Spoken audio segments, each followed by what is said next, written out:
My name is Rich Schmidt. I'm here with Ross and B. Maloof. We're at Clos Radio, Forest Grove, Oregon. It's August 24th, 2020. Thank you both so much for joining us today. Absolutely. First question for both of you. Why wine? You can take that one away, Ross. Me? Yeah, you start that one. Wow, the hard ones right away. I guess, B and I have maybe two kind of trajectories on different ends of the coin, if you will. B has a history that's very much rooted in hard science, and I'm sure she could tell you a little bit more about her career in Aerospace Materials Engineering, whereas I came from hospitality. I worked in the restaurant industry my entire life since I was 15. Started working at a country club, and it's very, I guess, Caddyshack-esque to start. Work as somebody who basically parked golf carts and worked in banquets at a country club, and then I moved to Philadelphia, and I was a part-time student for quite a long time at Temple University, and along the way I just worked through in restaurants the whole time, and that kind of had its own arc, and as time went on, I kind of gravitated more and more towards beverage as a whole. I worked in some cocktail bars and started running beverage programs, and that eventually just kind of led towards really focusing on wine. And so I was doing that for quite some time, and so I was kind of already pretty deep into wine on the hospitality side of things. And and then we met and started dating, and well, before we even started dating, one of the first things I actually ever said to Ross the night we met was, I don't like white wine. And you'll find later that we primarily make white wine. I was very misguided at the time. No, it was it's probably something embarrassing, but no, it's okay. I don't think so at all. I've come so far from that night. So I had actually some of our really close friends from Philadelphia, and one of whom was my childhood friend.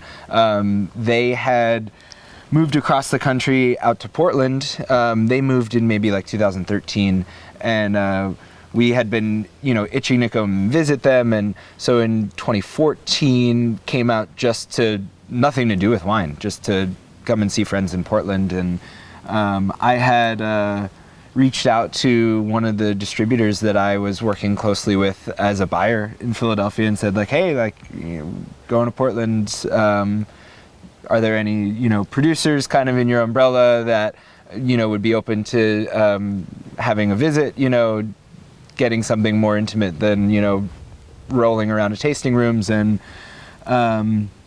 we ended up getting connected with Brienne Day, and then in that, met a whole group of who are now very close friends. And so, we met Brienne, we met Jim and Jenny, who we share this place with, from Fossil and Fawn, Corey, and kind of the whole crew that were making wine at the beginning years of Day Camp's existence. Yeah. So we ended up coming back a little more each year for the first couple of years, and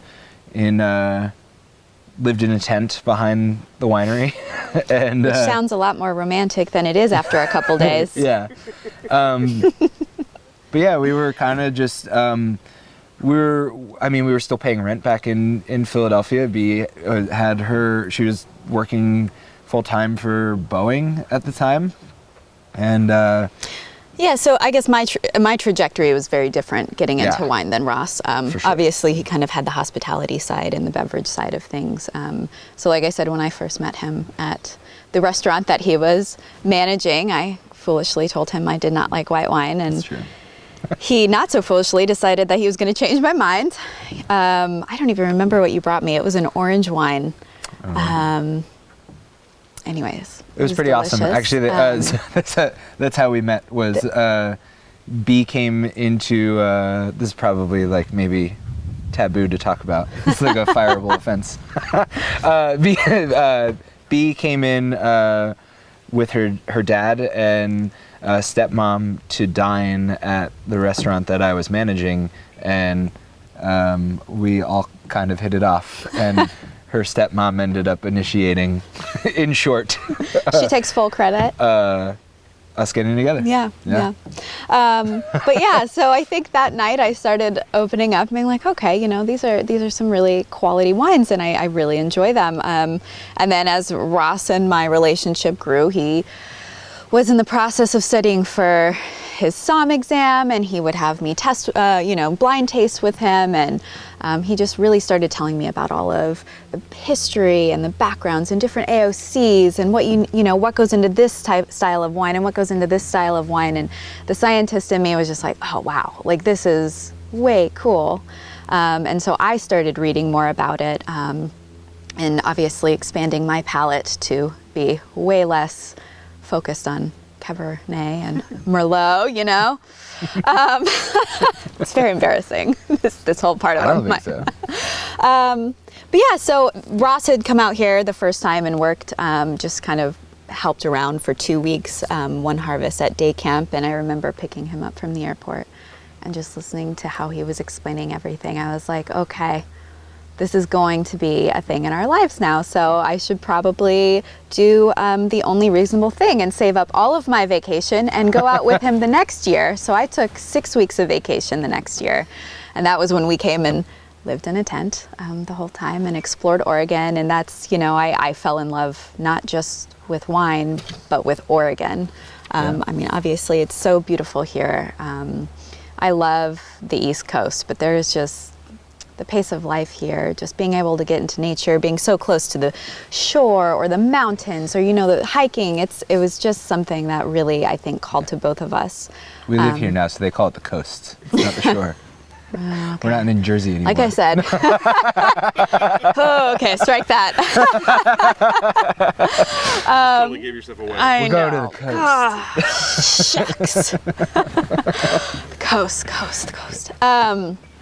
Yeah, but so I fell in love with wine from a very different perspective than Ross. Ross, I think, is very much rooted in the sensory side of things, and feel free to describe yourself if you'd like. But I fell in love really with the science behind it, and really like what is going on with all of these microorganisms, and why does this temperature cause this to do this, and then I'm a materials process engineer by trade, so processing techniques is kind of just like ingrained within me, and it really gets my pistons firing. So that was just something in wine that I really fell in love with. So we had come back after that harvest, and that was 2015, 14?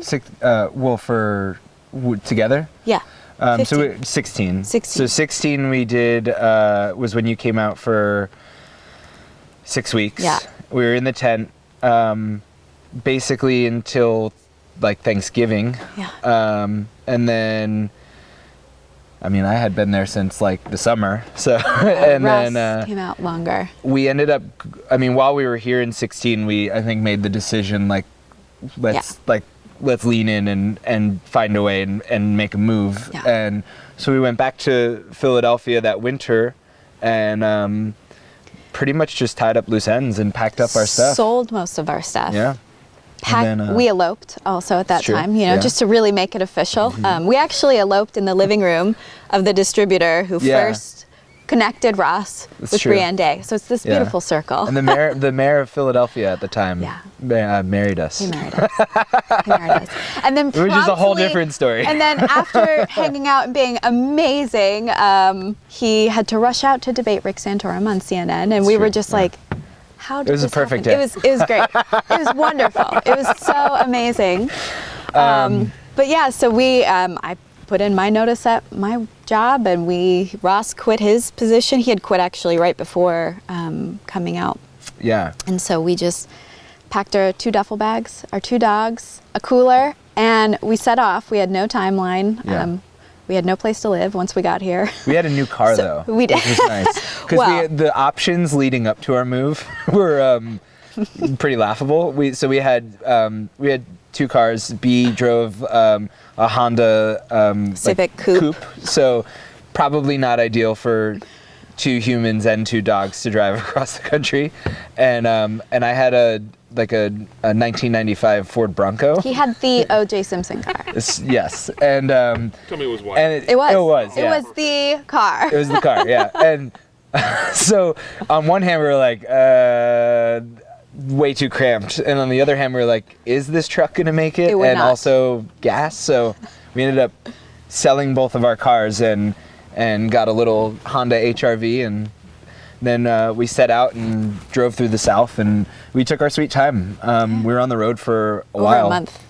Yeah, and so we got to see a lot of the southern states that I had never personally spent time in, and me either. it was a really cool trip. And we got here in the early spring of 17, which is kind of crazy because that was going on our 3rd vintage of wine as far as production for Maloof wines, and yet we were kind of day one in being residents of Oregon. So 2020 will be our 5th vintage. Yeah. 15, 16, 17, 18, Sixth vintage. vintage. Yeah. Yeah. So this will be our 6th vintage. Yet we've only lived here for a few years. Yeah. So That goes for a while. yeah. All right, so before we move on, I have a couple questions about sort of pre-wine. B, especially with you, I'm curious about sort of how you got into your profession before, how you got into material science engineering, Sure. and about leaving that for wine, and if there was any trepidation on your part. So how I got into it, I've always been very science-brained, if you will. What is that, right-brained? I think left-brained is the artsy side, and I've always been Sounds right. whatever. I was a scientist. Yeah, so I was always good at math and chemistry in high school, and I remember it's very poignant. I was driving home with my dad one day. I was a junior in high school, and I was like, I think I'm going to be a chemist. And he was like, you should look into engineering. And I was like, okay, great, chemical engineering. And that's what I had in my head, just because I still look up to my dad. He's a great person. And he was just like, engineering is probably more like what you're thinking of what you want to do than be in a lab all day. And I was like, oh, okay. So I went to school for chemical engineering and very promptly decided that, oh no, this is not what I want to do with my life. Much respect to them, but it's all gas and flow. And I was like, I do not want to work for Exxon. So I worked with a professor of mine who was like, I think what you really thought you were getting into is this. And I had never even heard of materials science engineering. And so then I took a class, decided I fell in love with it. It was so much fun. It was exactly what I imagined I was going to be doing as a chemical engineer, and went from there. And then aerospace kind of just fell into my lap. I paid my way through college, and I foolishly thought that going to a private school was the best thing to do. So I was very good at The people knowing. at Carnegie Mellon aren't going to see this, right? Yeah. I mean, maybe they should. I'll take some rebates from. We won't tag them on the post. Okay, good. Yes, I went to Carnegie Mellon, and I was very good at knowing where all the free food on campus was, because what a better way to save money than not having to pay for that. So I ended up going to some information session with Boeing. I sat in the back of the class because it wasn't even for engineering, it was for IT. And I was like, I want this sandwich, and I'm going to sit back here and eat it. And I ended up talking because I was also just... So they leveraged sandwiches like they were timeshares? Oh, yeah, they sure did. They were like, come, listen to this presentation. We'll give you free food. They knew the way to our hearts. They knew how to reel us in. But yeah, so I sat in the back of this room eating this hoagie, another East Coast term, hoagie. You mean a sub sandwich. Nailed it. Sub sandwich. God, I gotta get into the... Yes, a submarine. And I was talking to this gentleman next to me for the entire time. Like, the poor guy I thought was probably like, wow, like, shut up, like, listen to this person talking. And I was just talking to him about my research and what I was interested in, and nanotechnology. And he was like, that's really fascinating. Well, what are you doing tomorrow? I was like, what? Like, what do you mean, what am I doing? He's like, yeah, well, I'd love to interview you. He was a chief technology engineer at Boeing. And that just kind of snowballed. And I ended up getting a job at Boeing, and that's how I got into aerospace. And I worked at Boeing for eight years before deciding that as much as I learned there and as exciting as it was, I was not made to that urban corporate job, right? I was not made to sit in, a cubicle all day, and just wasn't what really called to me. So it was a great experience. I took a lot from there, but it was also very easy for me to come back and be like, all right, here's my 1 month notice. I'm going to go make wine now. It was a shock to my management, but they were all really supportive. They were pretty great people. Yeah. But with that said, I still also have a full-time job in Aerospace Materials Engineering now. But now I work for a really amazing European company called Solvay, and I work from home, and they're very supportive of, as long as I'm getting my stuff done, I can work from the winery, I can work from my living room, and it still kind of keeps my toes in the technical waters. So that's pretty incredible. Yeah, it's a lot of fun. So. Yeah, we're continuing to just go down the path of like operating in the crazy no man's land of us both working full time outside of our wine, and continuing to increase production, and so we're just kind of waiting until, I don't know, till the time is right. Yeah, something like that. The goal is for both of us to eventually step back and do this full time. So once we hit that mark, we don't know who will be the first full-time person. I don't know. We keep going back and forth. Yeah. So stay tuned to find out. We'll place our wagers. Yeah. So Ross, tell me about, from your background, I'm curious about, you mentioned kind of restaurants into beverage, into wine, and then kind of full into wine. Tell me about what it was about wine that appealed to you and made you kind of hone your focus in on that. And then tell me about sort of learning wine from that perspective, from the kind of somm restaurant perspective first, and what intrigued you as you kind of grew your knowledge. Sure, yeah. I guess... Well, so maybe at like the root of it, before even like necessarily specifically wine, I very much love just hospitality at its core. I really like working on a restaurant floor and getting to take care of people and show them cool things and share excitement about different food and flavors, and pairing those flavors with different cocktails or wines or spirits, whatever. And and so that was a huge part of my life. And I think when I kind of slowly started getting more responsibility and taking over in the wine side of things for some of the places I was working with, I started kind of getting glimpses of really what was behind the wine industry, and that's just people. And I think there's a lot of crossover in just like the kind of hospitality mindset between the production side of wine and the end user that sits at a restaurant, and that's that there's a lot of really hospitable people in the wine industry. So I got to start meeting producers, and I did a little bit of traveling, and I met really cool people, and I met really caring, passionate people who were, in my mind, doing something that was just really inspiring, and it seemed like people took so much pride in the work that they were doing. And I think that there was like that maybe transition, and for me wanting to go to actual production was the kind of like what I maybe was missing was like the tangible of like having like something, something physical to have, and to say, like, we did this, like we made this, it's like it's ours, like to be able to like publish something like that.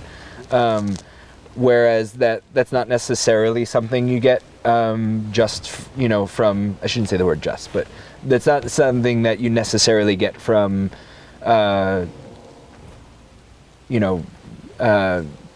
serving people, or taking care of people in a restaurant. But it's funny because I feel like now thinking about like that dynamic and that situation of, people sitting down for a meal, I can't really actually think of like a more intimate way of being involved in their meal than to be completely like behind stage and just having potentially a bottle of our wine being at a dinner table like somewhere, is pretty cool. Yeah. Yeah.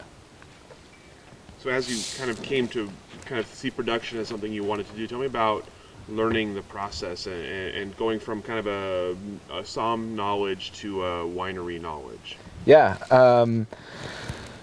I think I had a lot of energy and a lot of ideas and a lot of misconceptions. And I think that it was stuff that, we kind of learned together along the way. A lot of it, I mean, what's really cool about wine production, I think, in general, is that so much of what you learn can really only be learned by doing it or by seeing it, and it's this communal knowledge, whereas the maybe that is like the real big, for us, testament to being able to have had the opportunity to make wine in such a diverse shared space, is that in a lot of ways I feel like when we were starting to make wine, we weren't learning one way to do something. We were learning six. Yeah, because we were learning from, and I don't want to call them mistakes, but mistakes from our colleagues, exactly. Mistakes we would make. We would all come together and talk and say, have you seen this before? Like, how have you handled this? What do you do this? And it was kind of this like super condensed learning experience where if we had, just been somewhere by ourselves, we would have that one harvest, whereas, or taking a job for a single winery that only made their wines, which is great, because kind of back to the main even point is that I mean, what we've found is that there's at almost every like decision making process, at almost every like step of the way, there are so many different like decisions that you could make, or outcomes, and at the end of the day, they're kind of, in a way, there are no wrong answers. You know what I mean? If you're doing what you think is best for your wine and what you've found to be best for your wine, then what are you doing wrong? And there's no one way to like end up with the wine that you want to make, I guess. Or or that's not going to be the same as, a colleague. But I don't know what the original question was.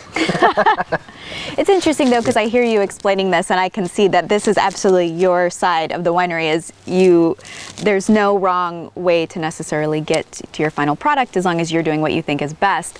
And you are very experiential. He's like, I know that we did this and it did this. And that's where I'm usually like, why? Yeah. Because I want to know, because it's not necessarily A plus B equals C, right? Sometimes it's, this is what happened in the winery and then we got here, and I like to understand how, because then if, our 2018 Gewürztraminer, it was infinitely better than 2017 and we didn't change, X, Y, and Z, like why? What did we do, or what happened, so we can help maybe mimic that in the future because we like this aspect of it.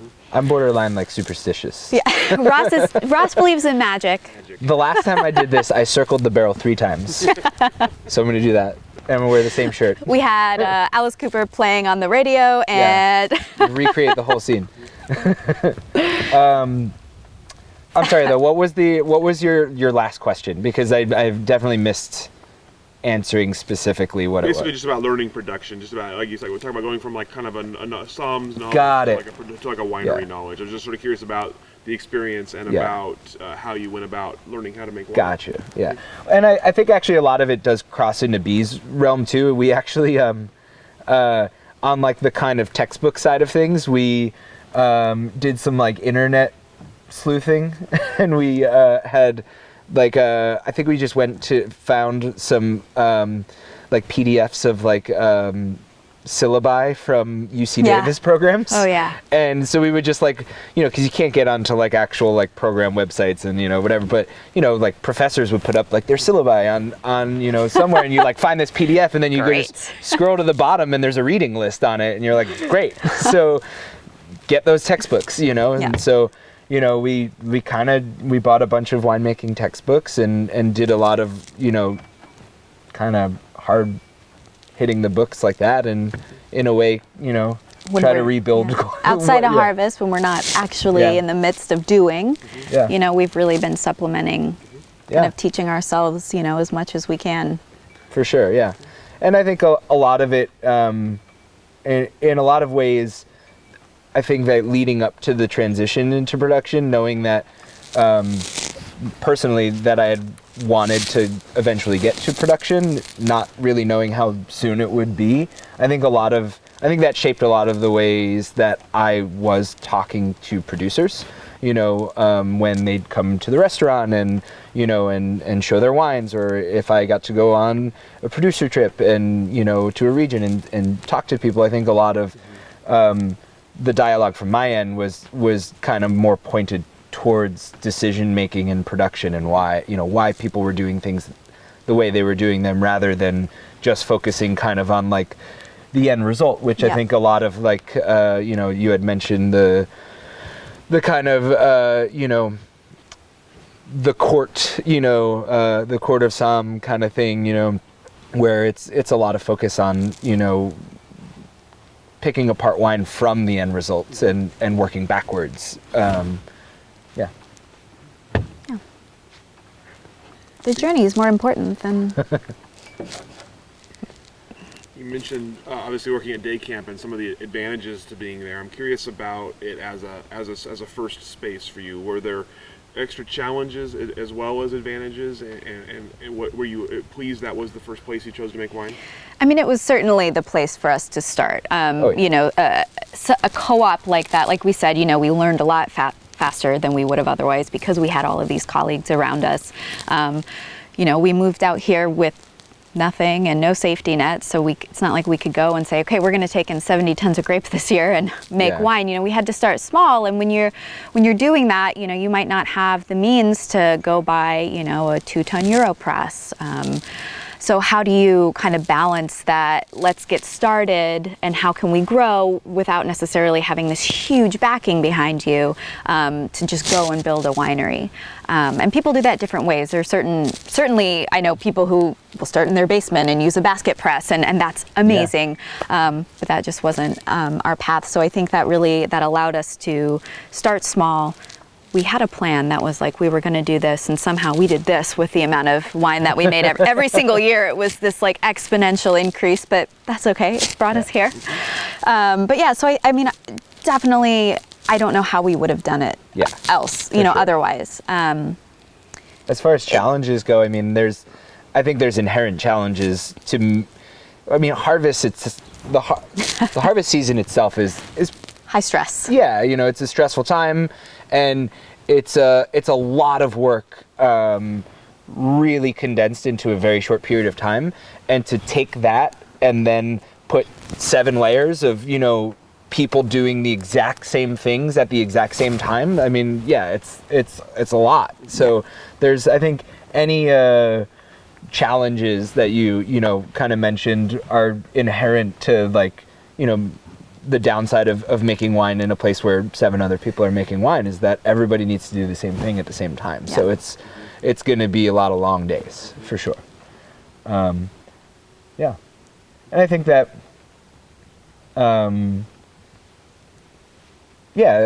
a way, like any other experience, it shaped kind of what we were looking for when we were ready to find our own place. And we certainly knew that, making wine next to Jim and Jenny for 2 years at the beginning of that we could do it. Yeah, it was a really great experience. They're 2 of our closest friends, and we're all really good at communicating with each other, which I think you find out very quickly during harvest amongst other people if you're good or not, But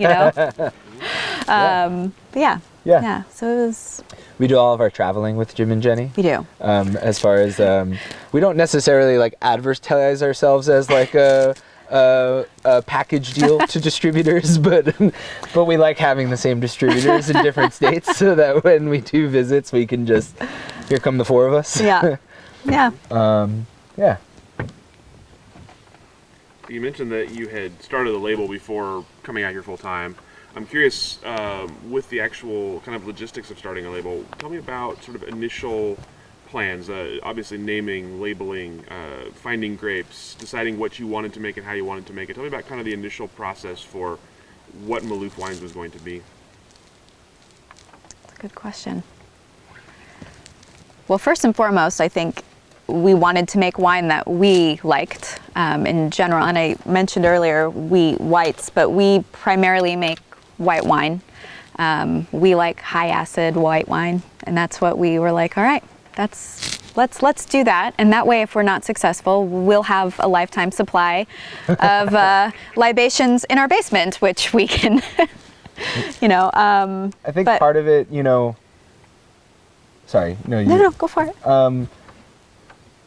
Yeah, so we knew that. We knew we wanted to focus on making white wines, and also just, we were outsiders to Oregon, already, and we have a lot of friends who make wines out of Pinot Noir here that we absolutely adore, and and we love Oregon Pinot Noir, and I think there's a really good reason why Pinot Noir is so heavily planted here. At the same time, I feel like just coming here from a pure outsiders role, I don't know that we had much to say in that dialogue of like Oregon Pinot Noir. So I feel like that that wasn't really our place to show up and be like, hey, here's another Oregon Pinot Noir for you. Yeah. Because from these East Coasters who say hoagie and the shore. The shore. But I guess you had in your question had mentioned like kind of growers. How did everything kind of snowball? And it was a lot of it at the very beginning was just kind of perchance, and so here's the thing is like being outsiders and to a place, and coming in and then saying, oh, we only want to make white wine. Well, if you look at the percentages of, grapes planted here, it really starts getting to small percentage points when you get outside of Pinot Gris, So a lot of the white fruit that was available to us when we were getting started was Gris. And we came to it from a knowledge or we like to think a knowledge of like kind of wines from around the world, and we really adore Alsatian Pinot Gris and Pinot Gris from around the world, and not to say that there aren't magnificent Gris being produced here either, but I do think that Gris for us had like we had seen this kind of like and this is something that we didn't know at at the set of everything. Like we kind of learned this as we were going, and that's that in a lot of ways Pinot Gris has sort of suffered a little bit of an unfortunate fate here, and it kind of is being chipped away at from a lot of angles, and that's a fate of this kind of unfortunate like downward spiral of you have a lot of Pinot Gris that has essentially like a cap at what you can sell a bottle of Pinot Gris at, right? So because you have from the consumer end, you work straight back from the consumer. A lot of consumers for Oregon Pinot Gris think that Oregon Pinot Gris is a very kind of no frills white wine. That's what it's for, because they see a lot of Oregon Pinot Gris that hits the grocery store shelf for $14 to $18. So it kind of gets this connotation of like, oh, this is a very everyday casual wine. And so working backwards from that, winemakers, knowing that they can only demand this price for Pinot Gris, can only afford a certain amount for the fruit, which means if you're a grower, if you're a farmer here, you have a grape that is taking up space in your vineyard, and that same space, if it were planted to anything else, Chardonnay or Pinot Noir, as a farmer, you can charge, 2 to 3 times the amount of money that you do for Gris. Yeah. So what happens, and what's been happening over the years, is that Pinot Gris has started to occupy less and less serious vineyard land. So a lot of Pinot Gris is getting maybe more concentrated to like the valley floor, or so you have there are undoubtedly Grand Cru level sites scattered around Oregon, and there's a lot of pressure for farmers in those sites to have them be profitable. So there's a lot of pressure to Graft graft over. over. Yeah, people pay a lot of money for Oregon Chardonnay right now. And so if you can take your block of Pinot Gris and graft it to Chardonnay, you're going to be profitable all of a sudden. Whereas you can't necessarily do that with Pinot Gris in that same vineyard space. So it's kind of like chipping away from all these angles, and there are certainly many, many examples of really, really quality high-end Pinot Gris being made here. I just think that there is this kind of like pressure on Pinot Gris that it's hard, So we fell in love with Pinot Gris really early because it was really our first fruit contract. It was the first piece of vineyard land that we were going to kind of take all the fruit from, and that's our that's the site in Dundee Hills, which was Thistle Vineyard, which is part of, going back to earlier, how it was all kind of happenstance, that we got that. Ross was at a bar talking to a gentleman next to him who happened to be the farmer of this land. Yeah. And that's how that snowballed. And you're like, hey, we have Pinot Gris for you. We were like, great. The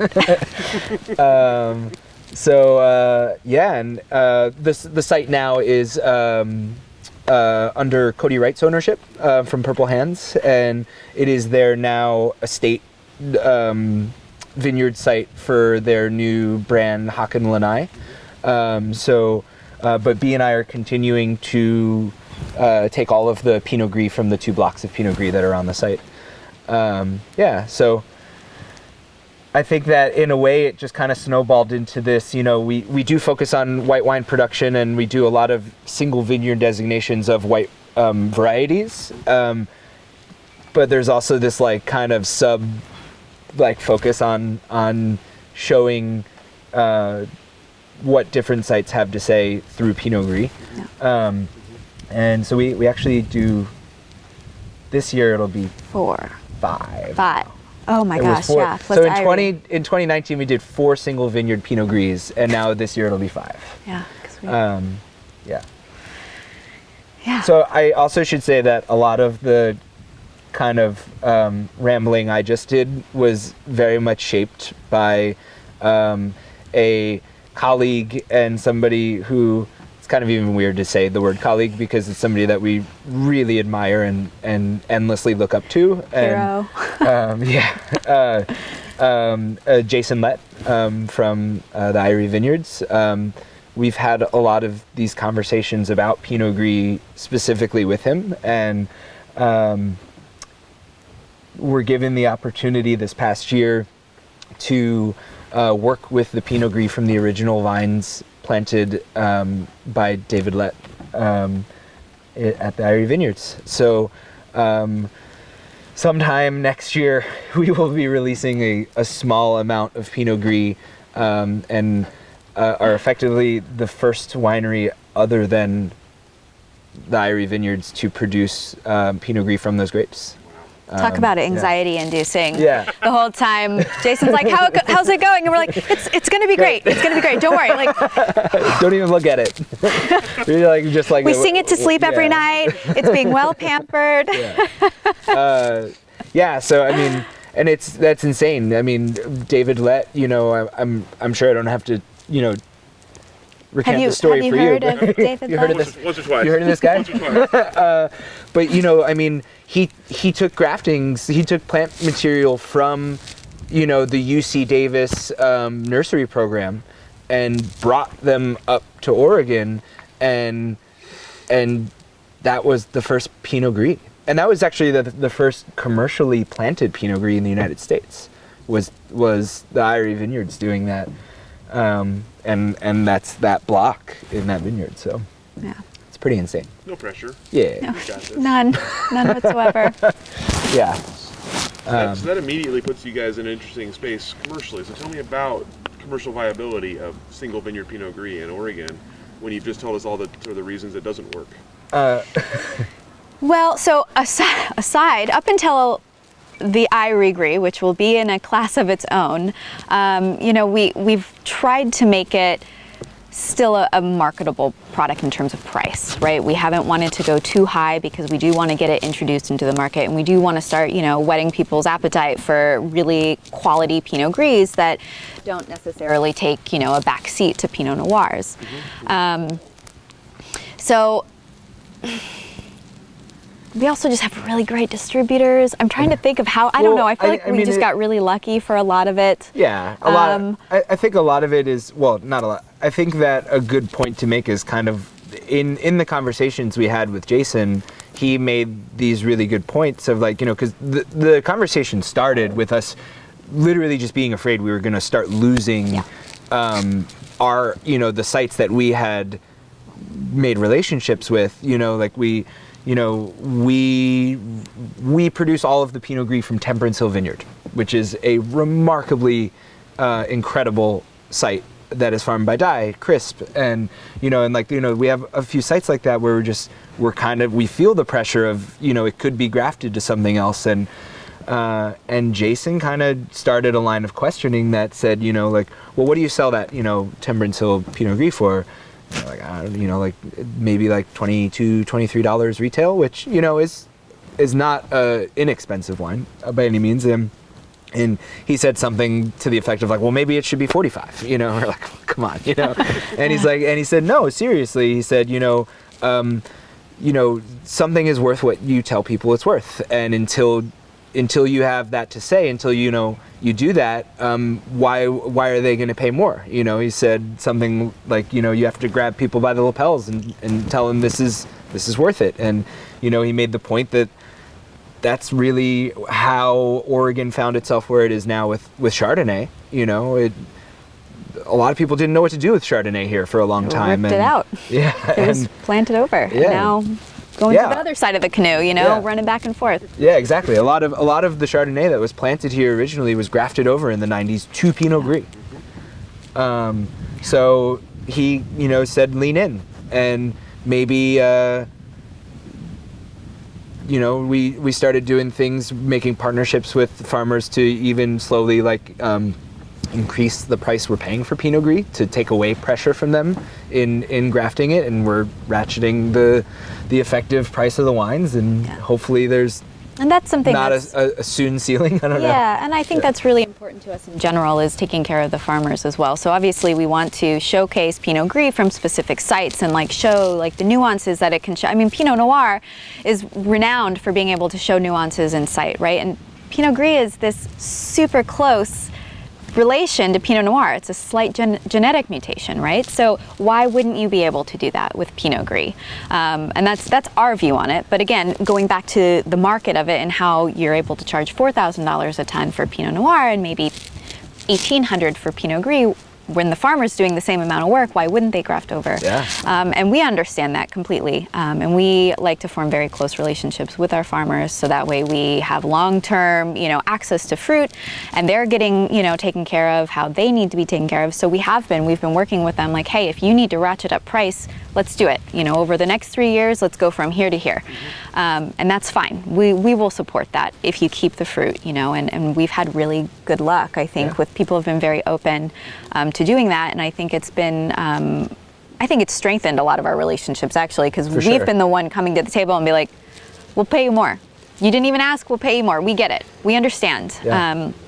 And so eventually, our wines will be, they'll go up in price a little bit. But in terms of entering the market, knowing that as well, we did try to keep prices low. Most of our wines, so we kind of have, I think most of our wines end up in the $20 to $25 $20 range. to $25 range retail. Retail, Yeah. Unless you're in Pennsylvania, because then taxes are... There's a, yeah. I don't know if any PLCB representatives will be watching this footage, but if you want to have a fun time just reading about the absurdity of other state liquor laws, it's a good one to start with. Pennsylvania is, it's mind-boggling. Yeah. And then we try to, I think, even though we want to make serious wines, we want people to take them seriously, and we take them seriously. We want it to be approachable and fun too. So we have 3 really amazing label designers. All of them are women. I like to point that one out. And I think we just we wanted to go with something that was whimsical and not so I'm losing words. I feel like you're better with this. Like you're nailing it. Nailing it. I think there's a, and it's kind of also how and why we get along so well with Jim and Jenny, and it's something that I think Jim, none of us like fun, really, is what. That's why we all. And it's and Jim is always the most eloquent of all 4 of us, and he said something the other day that was it's kind of like this balancing act of seriousness and playfulness and having something that's both whimsical and quite serious at the same time. So we try to kind of walk that tightrope and Yeah.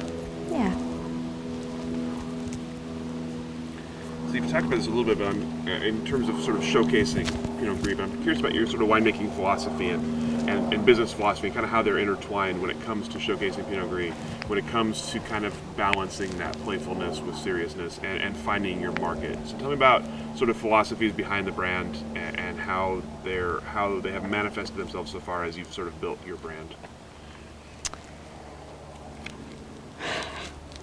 You, me? Wow. I guess. Go for it. I don't know if I have an answer for that. I guess the philosophy on just at the first half of the question of the philosophy on the making of the wine of sorts, and that kind of goes back to the Pinot Gris dialogue. A lot of Pinot Gris is maybe not necessarily treated the same way as Pinot Noir in the cellar. So with our single vineyard Pinot Gris, we barrel ferment all of them in mostly neutral oak and French neutral oak, and we let them age on the lees in barrel for a year, at least a year. Where a good portion of the market of Pinot Gris is springtime release. It's stainless steel Pinot Gris that gets bottled and released in February or March. Which makes sense from a business standpoint. Absolutely. If you're making a lot of red wine too, especially when you're getting into the wine world. If you're a new producer and you're making Pinot Noir, that Pinot Noir is not going to be released for 2 or 3 years at least, right? So between what do you barrel do? And bottle time. Yeah. So what do you do in the interim? So there's a lot of cost consciousness, and you have to figure that out. And I feel like I see that happens a lot with Pinot Gris. Is it's kind of this bridge for cash flow. and not taken as seriously as Pinot Noir, which again, I mentioned earlier, it's so close genetically to Pinot Noir. Why wouldn't you treat it as such? So that was always from the get-go. We wanted to treat our Pinot Gris like Pinot Noir. And one day we will. We would like to start aging things longer than a year, but we ran into that same cash flow. Yeah. Getting started. We're starting to think about like taking like one wine a year and taking a year off from releasing it, so that we can kind of, in a canon, slowly move all of the wines onto like an extra year. Yeah. You know, whether that's between barrel and bottle. So, I mean, even back to how we approach the wine, we don't like to tinker a lot with wine. We don't aim to acidulate. We don't aim to fine or filter, which I think I wanted to make clear too, because I feel like a lot of times when I bring up that I like the science of wine, and that immediately sometimes will invoke like, oh, you're doing a lot of tinkering, right? And so my view of it from a scientific perspective is really understanding what's going on and not so much forcing it to do one thing or another. We just want to know how to treat it to get a product that we're happy with and that we're proud of.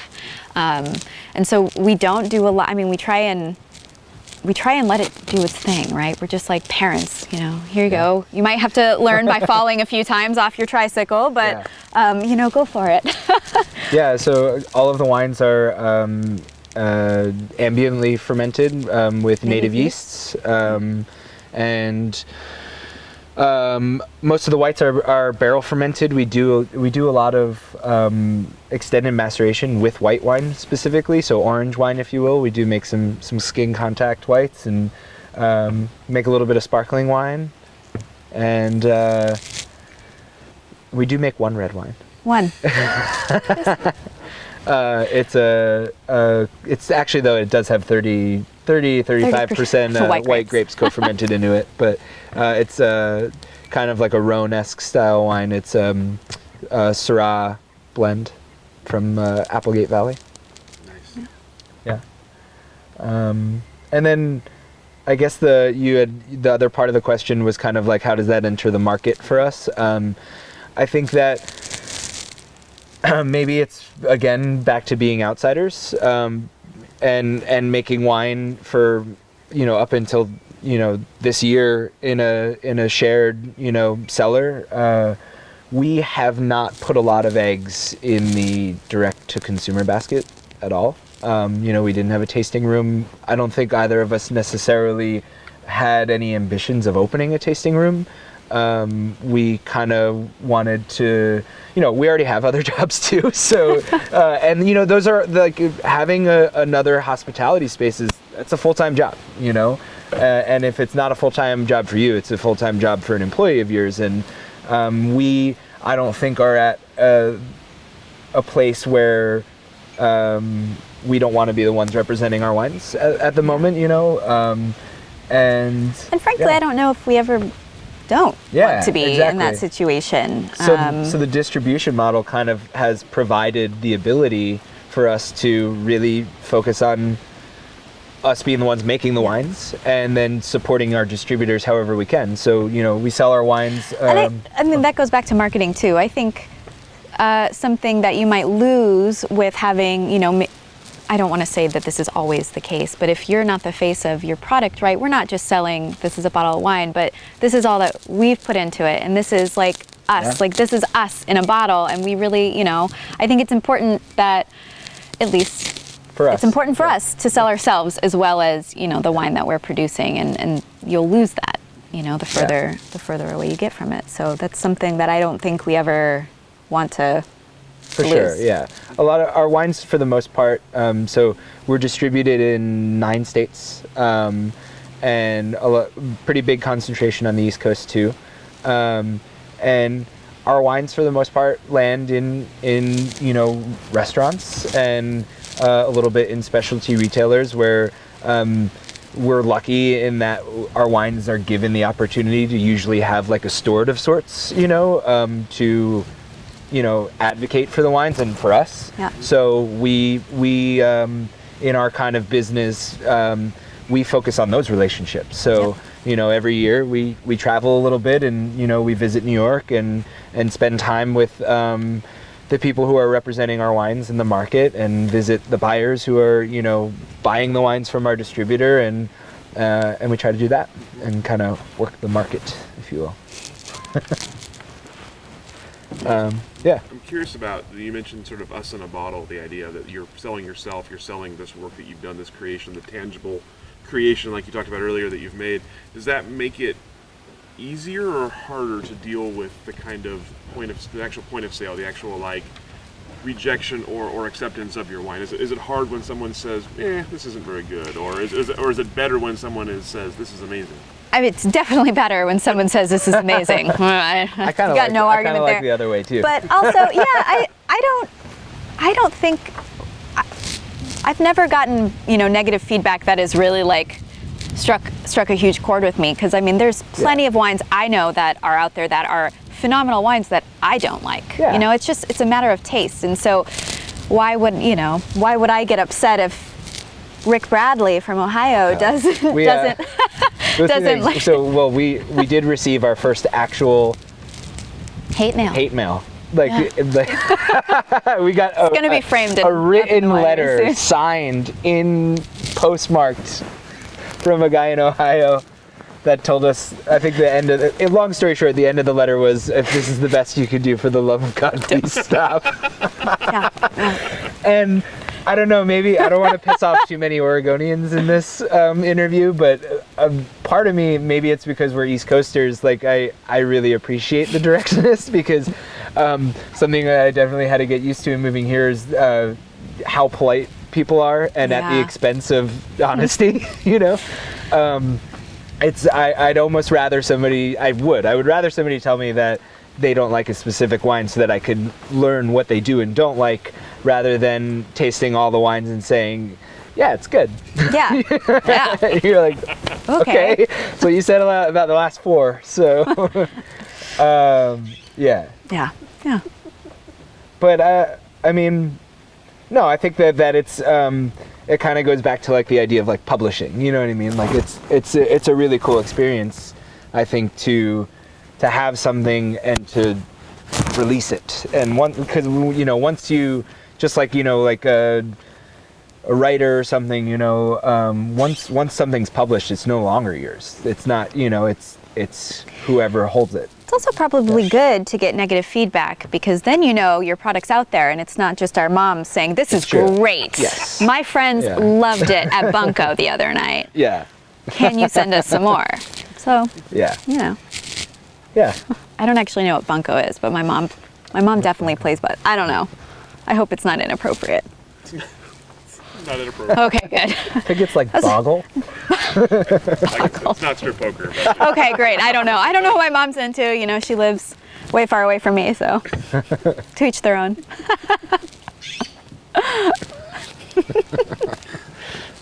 So tell me about the space here. Obviously, we're here at the old, what used to be Schaefer Vineyards.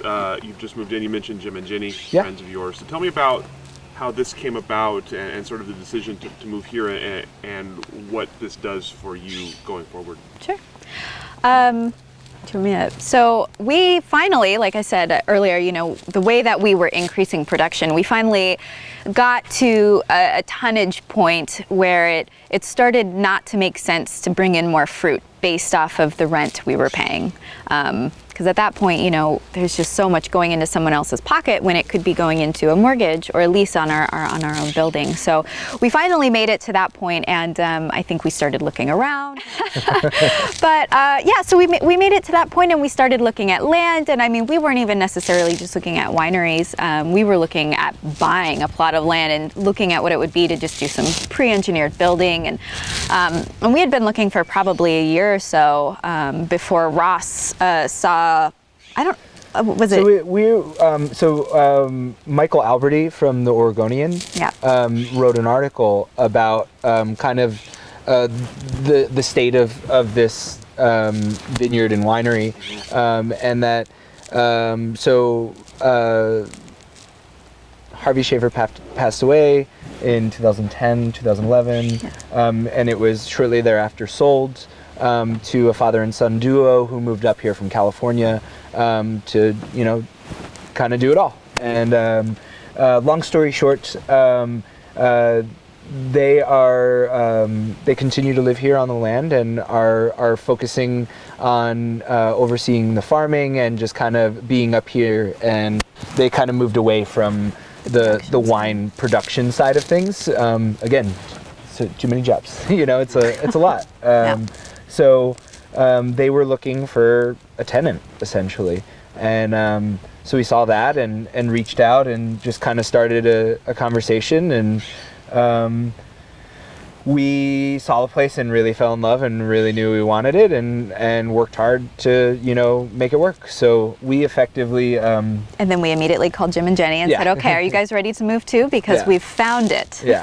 So the four of us effectively, so we have just a like a commercial real estate lease, a long-term lease on the winery, which is the two buildings, the barrel room and the production building, and then kind of, I guess, this events grounds surrounding it, and then kind of separate from that, we have an equally long contract for the fruit off of the site. So there's still a bit of Pinot Noir here that'll continue to be sold to some long-standing customers, because we certainly don't want to stand in the way of long-lasting relationships.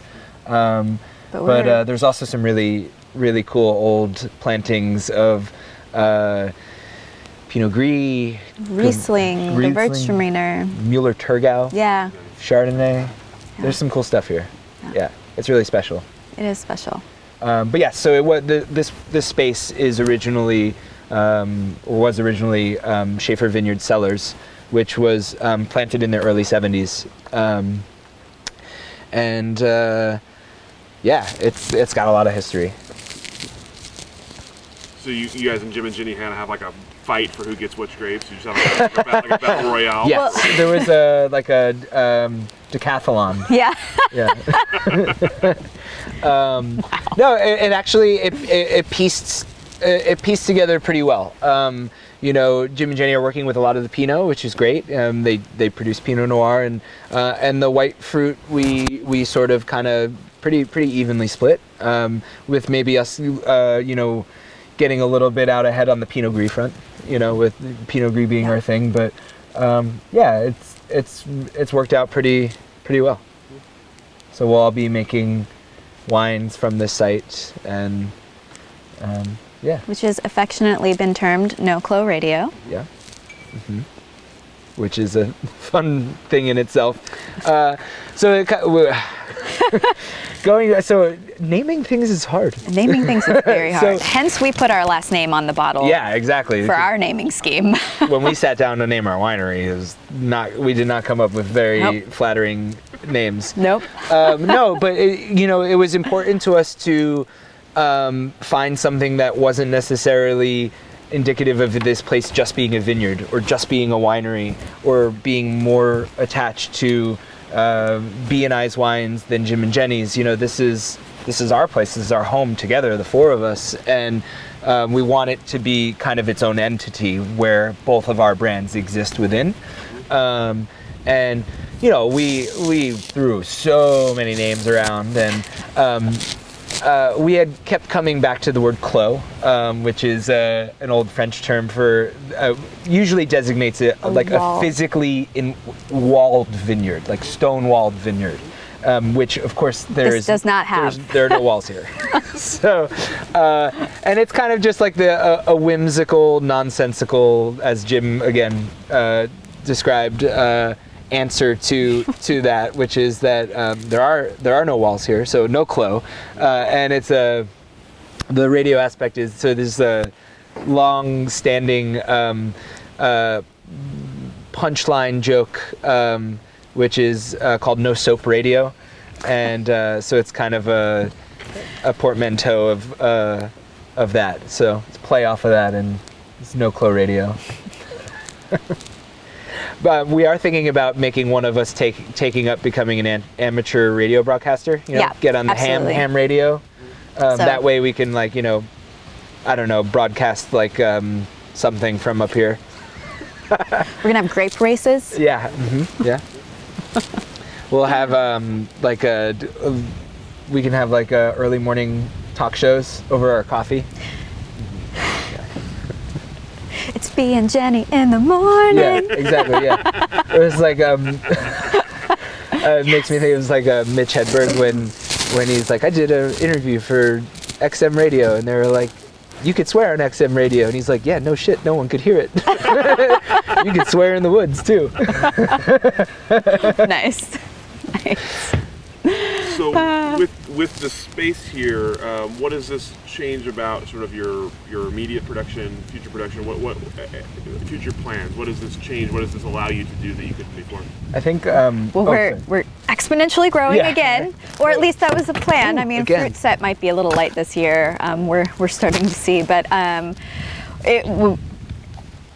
based off of historical yields of the fruit here, we were intending to go from working with 35 tons of fruit last year to like 70 plus this year, which also, again, by having our own building, we're not now limited in terms of every ton of fruit that comes in the door is more money going, Right. into someone else's pocket. Now we have this like flat, we know this is what we're paying for a year to be here.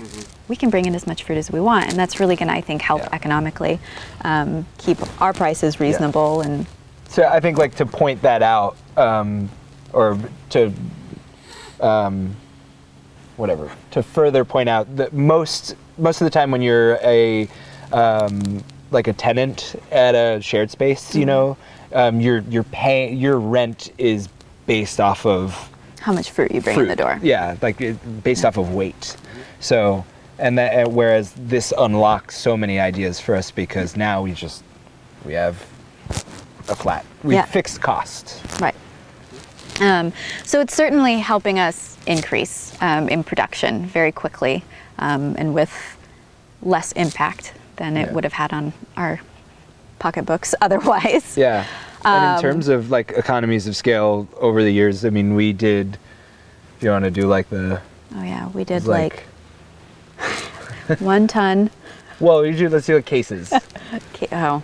It's like, in 2015, we made 25 cases of wine. It was a barrel of wine. In 2016, we made 170, 175. Yeah. In 2017, we made 300, 400. 2018, we did 1,200. Yep. 2019, we're probably going to end up around 2,500 cases. And we were set to do over 4,000 cases this year, but as B mentioned, a lot of our sites are I think everywhere in Oregon is. It's going to be a pretty light year. So yields are down, and so we'll make a little bit of less wine, which might end up being nice anyway, just being in a brand new space to us, and really getting to learn all the quirks and making sure we have all the kinks worked out. So. But with that said, too, I mean, since this is essentially our estate vineyard at this point, we do really want to showcase the No Clos Radio line. I mean, between both Fossil and Fawn and us, we do want to make sure that what we create is pretty special, and we want to put it front and center. Yeah. Is it going to be used as a brand name? Well, actually, another thing, is this what you're going into? Another thing Jim and Jenny and us have decided to embark on together is a Vermouth project, and it will be called No Clos Radio Vermouth.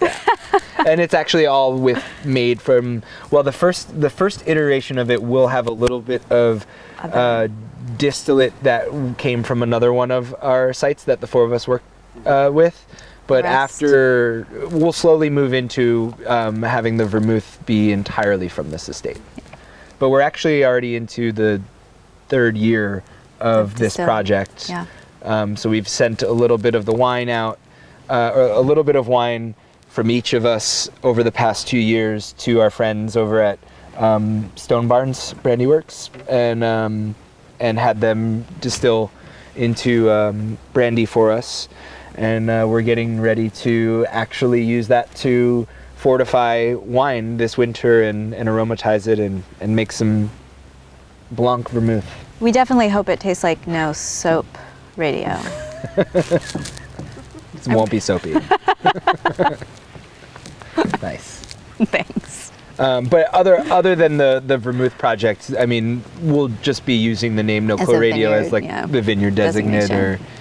to just call this place, you know, or if someday, you know, when the pandemic isn't a thing, you know, maybe start to entertain people here in some aspect or another. Yeah, back in the 70s, Harvey used to have people come and they would just set out blankets and bring, you know, they could buy wine and bring food, and he'd have jazz bands come and Yeah. play.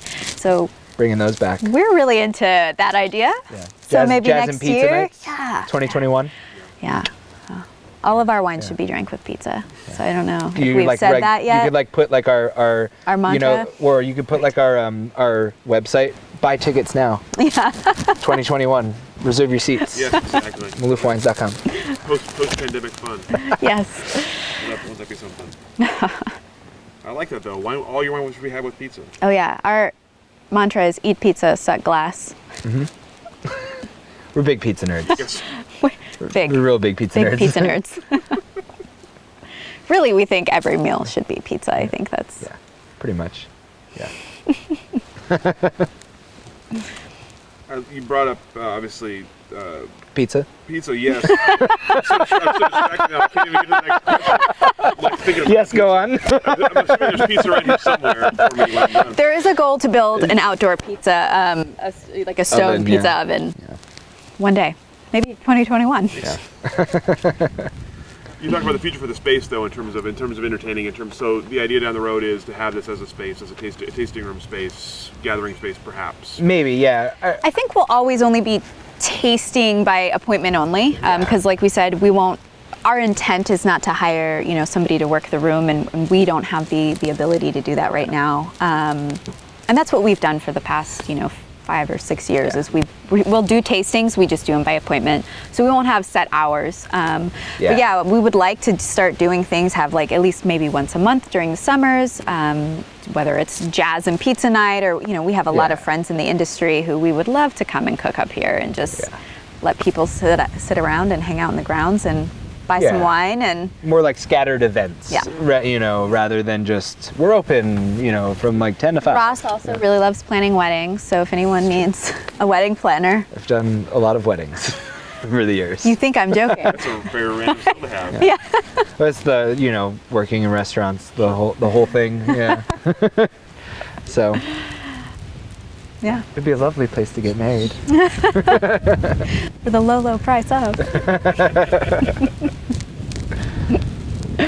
So tell me about, obviously you're fairly new to Oregon, still fairly new to the industry, but tell me about the sort of what your impressions have been, what your first impressions of Oregon were of the industry, and sort of what has changed, how your impressions have changed as you've been a part of it the last 5-6 years.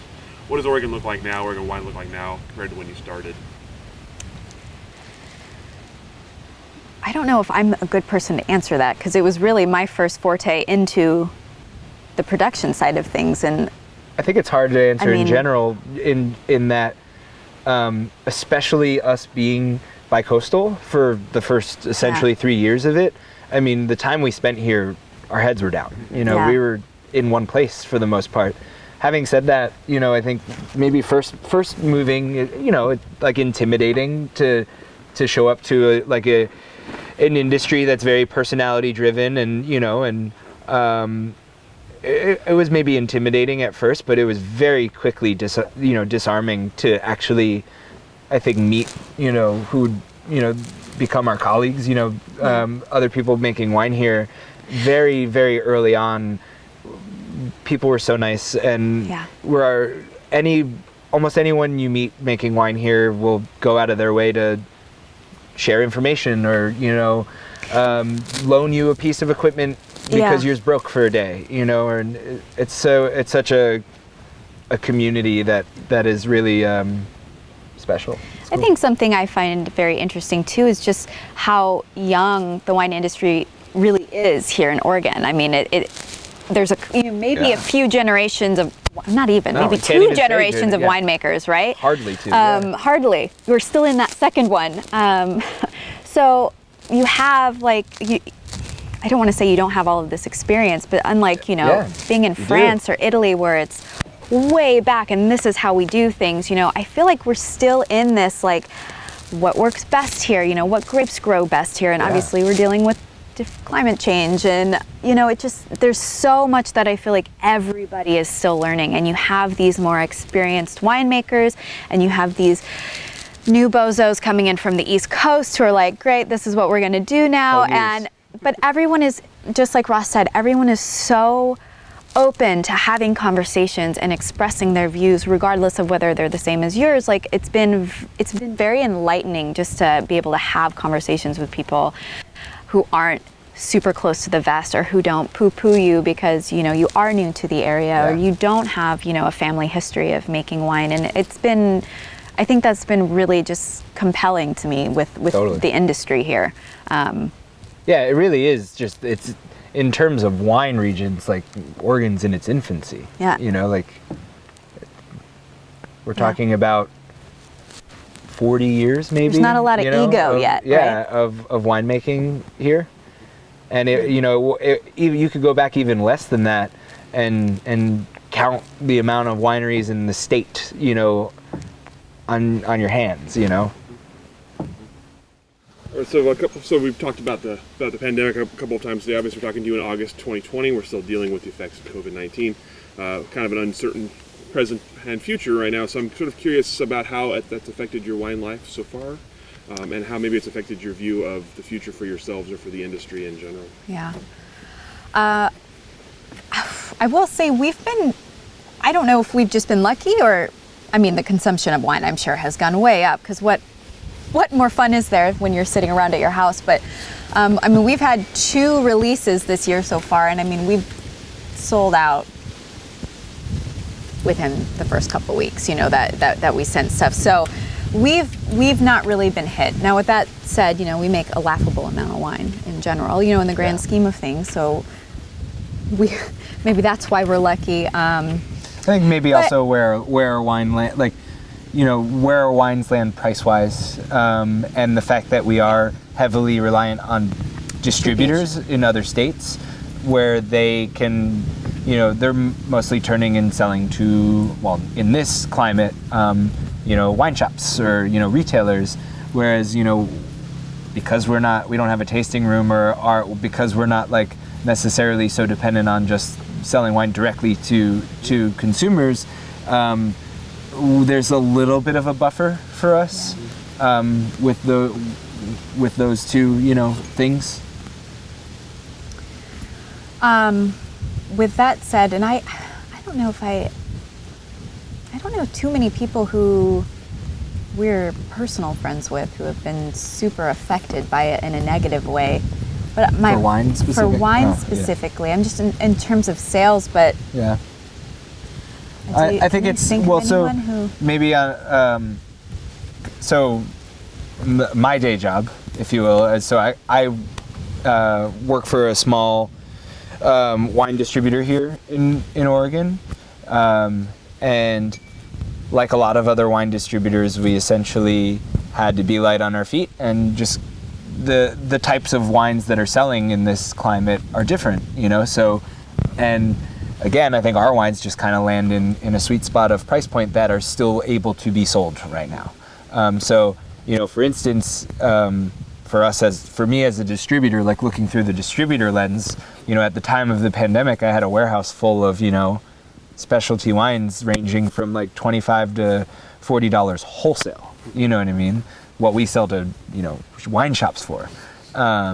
And those wines are still sitting there. You know what I mean? So we've had to adjust to have our inventory be mostly wines that are, more like $15 to $20 wholesale that hit a retail shelf for $19 to $30. And those are the wines that we're able to continue to supply, and then retailers are then able to continue to, to sell. And that's not to say that people aren't buying other wines, but,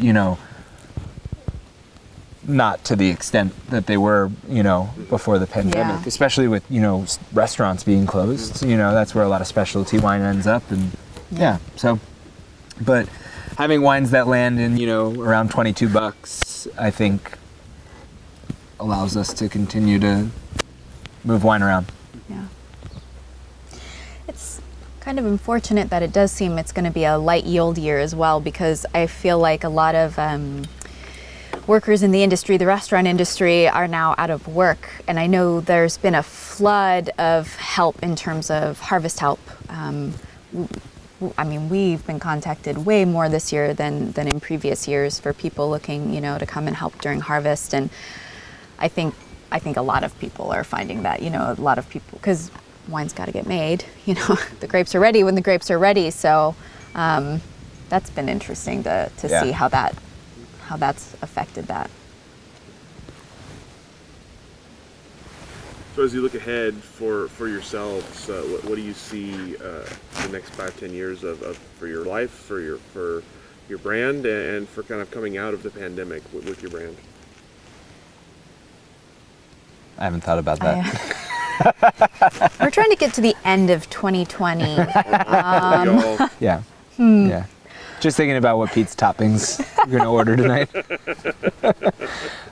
I don't know. I mean, I think that maybe within that kind of realm of questioning, the big thing that we have discussed is where is going to be the sweet spot of production level, because like B said, we don't want to find ourselves in a future where we either need to, pay somebody else to make the wines because we have to sell it, or find ourselves in a place where we have to pay somebody to sell the wines because we can't handle the production, So kind of finding the sweet spot of being able to really be the two of us, and not to say that we don't have help from others by any means, but as far as full time, having it be able to be us and also still get to do the parts of it that we really love too, go and visit markets and stuff. So that'll be the biggest question to answer, is where that production level lands, and also of course that's assuming we can still sell wine as we grow. So, but I think that we both see that broad stroke somewhere in the 6,000-7,000 case range. We'll see. Yeah, but who knows? Maybe it's 60. It's not. It's not 60. No. I'm currently the person who labels all of our bottles. It's true. One at a time. Yes. So we will not be doing 60,000 cases of wine. Yeah. But I think that the really nice thing is that we know that we have this home for our wines for a very long time, looking into the future, and it's really rad because now we can not have to worry about that part of it, and kind of focus even more again on the wines and making sure we're doing our job. And No. Yeah. But within the next, I think, 5 years, we're hoping that at the very least one of us can step away full time. And maybe Ross will kind of keep his roots in distribution. Yeah. So. Is there anything you're looking forward to trying now? Any new varietals or new styles or any new projects like that on the horizon?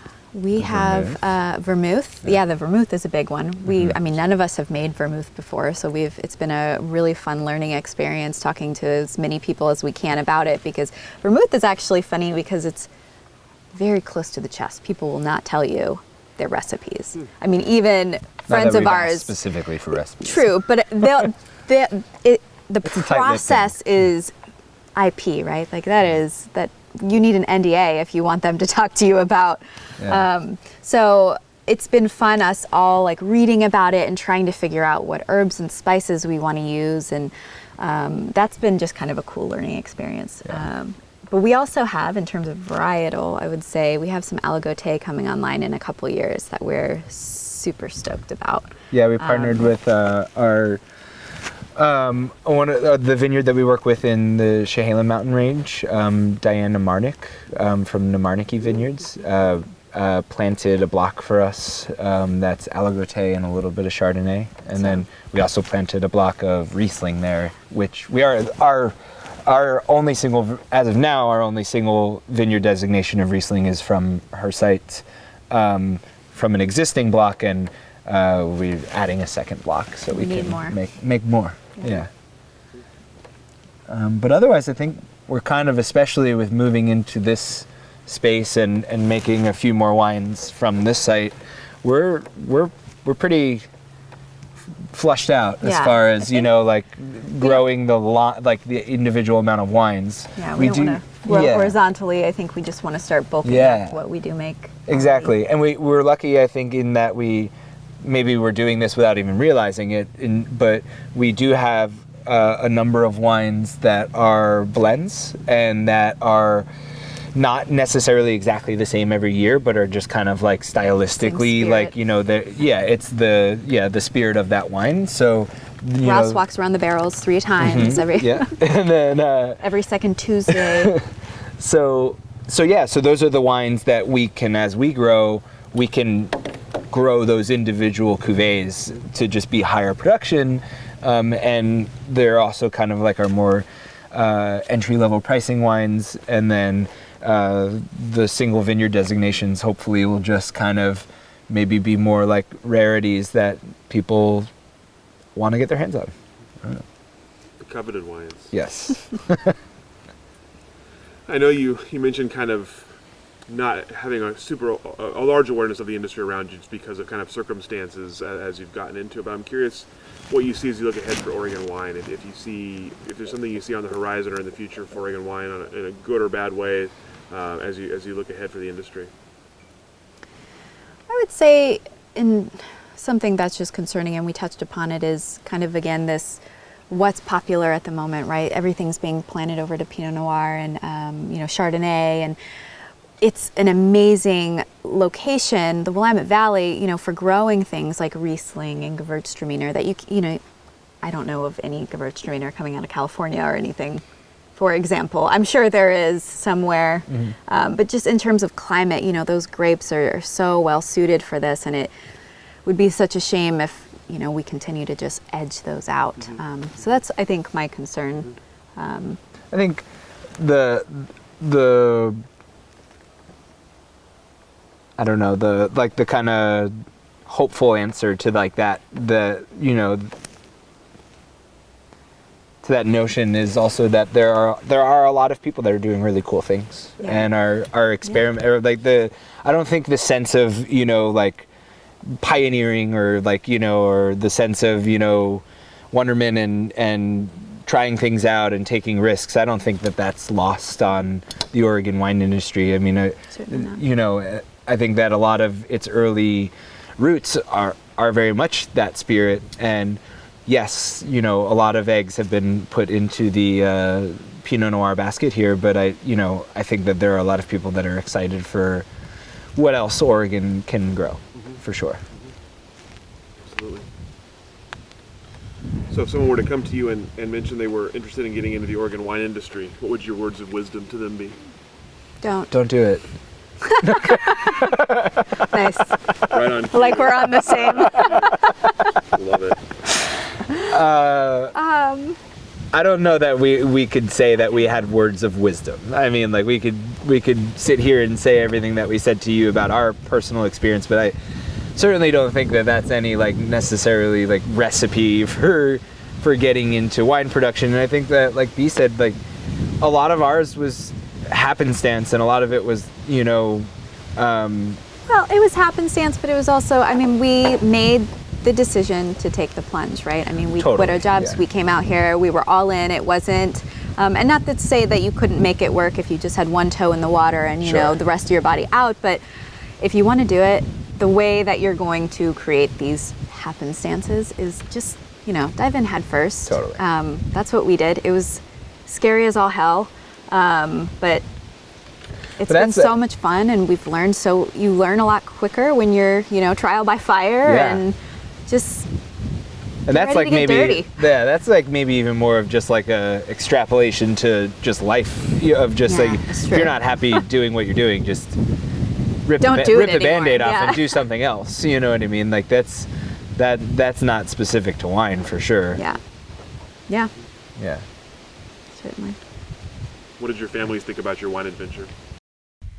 Oh, my dad's a big wino, so he was all for it. Yeah. I think everybody's very supportive I mean, Yeah. it's awesome though. It's like there's a. I mean, parents are parents. It's always like I love every time we talk about wine.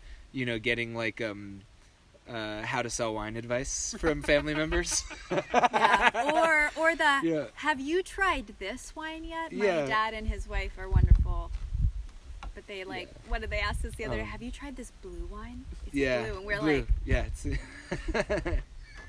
well, yeah, it's kind of like a thing. they're like, well, it's with blueberries. I'm like, blueberries Yeah. are purple. I That's ima- not from blueberries.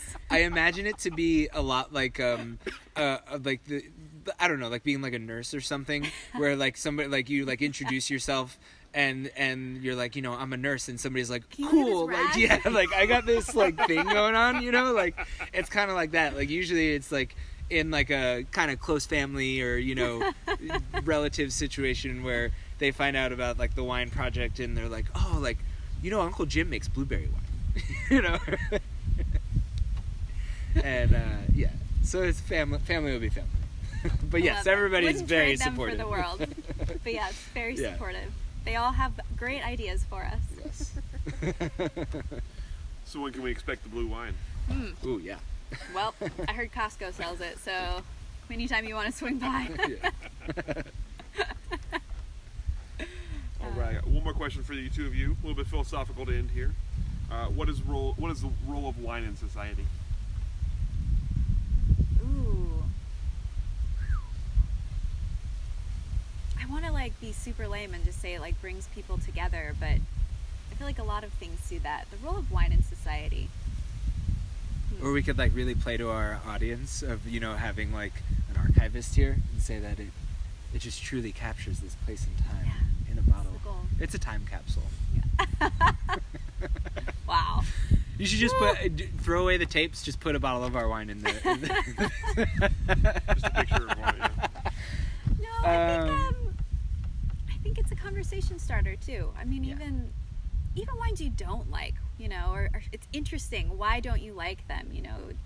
I mentioned earlier, there are a lot of wines I don't like that I know are good wines. Like, there's nothing, inherently wrong with them, and that's interesting. And then you go further, like, okay, you decide you like Rieslings. Okay, well, what about Rieslings? Rieslings can be super pool toy and petrol. They can be super sweet. What sort of Riesling do you like? And then it drives you into a further conversation of that process, or whether it's the winemaker and where the wine comes from, and how you have to make Riesling in Alsace versus how different people make it in Oregon. And I think it's such a cool way to connect people to a product that has this huge amount of just like action and theory and love and passion behind it that you don't necessarily think of right away. And then as that just like spirals down, I think it's a very compelling product to. It makes the world small. It does. Because you don't like, I mean, take any other crop. Like, I mean, are you like, do you like, oh man, have you had corn from Austria? Let me tell you.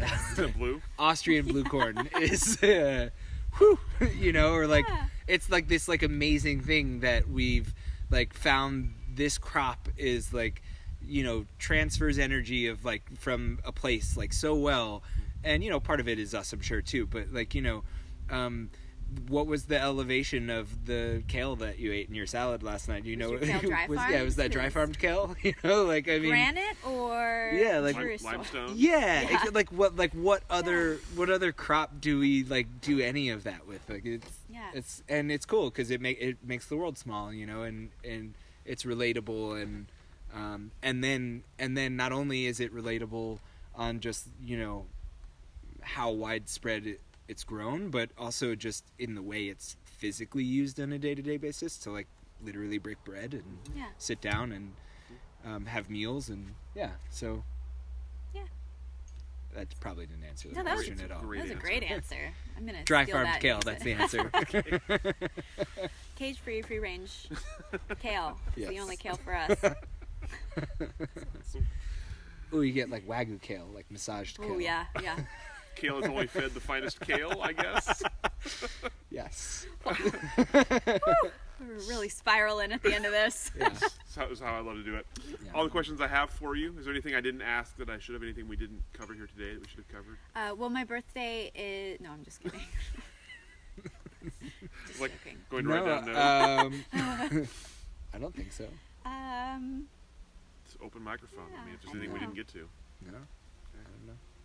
Well, thank you both so much Thank you. for the interview, for your stories, perspectives, sharing Thank this you. beautiful space with us. This is awesome. So Well, we're glad we were finally able Yeah. to get a time on the books. I know we Yeah, strung you along for a little Yeah. while. With, we figure it out. you have no, I have stories I could tell you about that. No, thank you both so much. This is awesome, and we'll go ahead and let you off the hook. Thank you. Yeah. thank you.